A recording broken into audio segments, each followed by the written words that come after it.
And first of all, I want to pay tribute to the independent group for putting this down.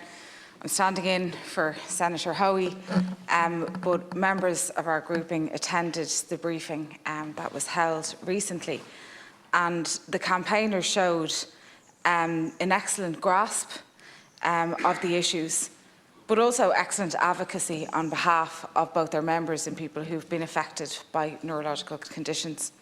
They've sent over 11,000 emails to Oireachtas members to date and submitted 100 parliamentary questions.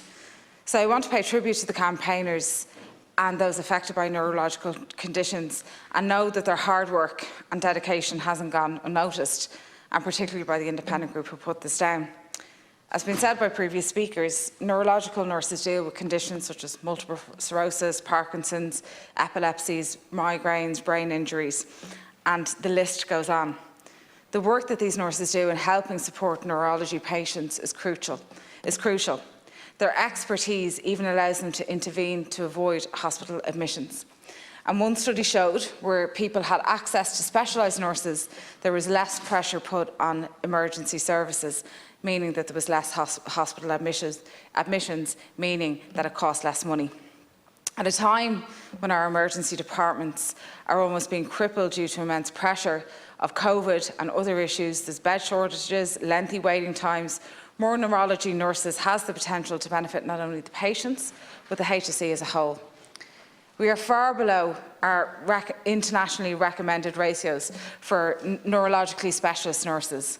There are currently only 42 in the Irish health system, and according to both national and international recommendations, we need at least 142.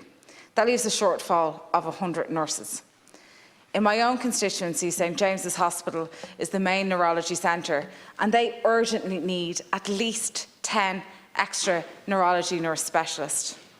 I have received emails from constituents who are extremely concerned as patients are unnecessarily waiting longer for diagnosis and treatment.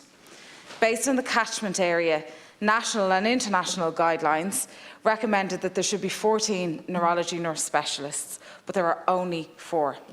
These patients deserve better. When you move outside of Dublin, many of the neurology departments are based here. With the cost of hotels skyrocketing, the cost of fuel going up, patients who need urgent care can barely afford to access it. We need to focus on these facilities being located across the country as well, so they are more accessible. Minister, I know that you are currently going into budget negotiations for your own department, and I would ask that over the summer you have a look to see if you can get an additional budget for 20 additional nurses to be added to neurology facilities across the country to at least begin to ease the burden on our health system and bring us up to international standards.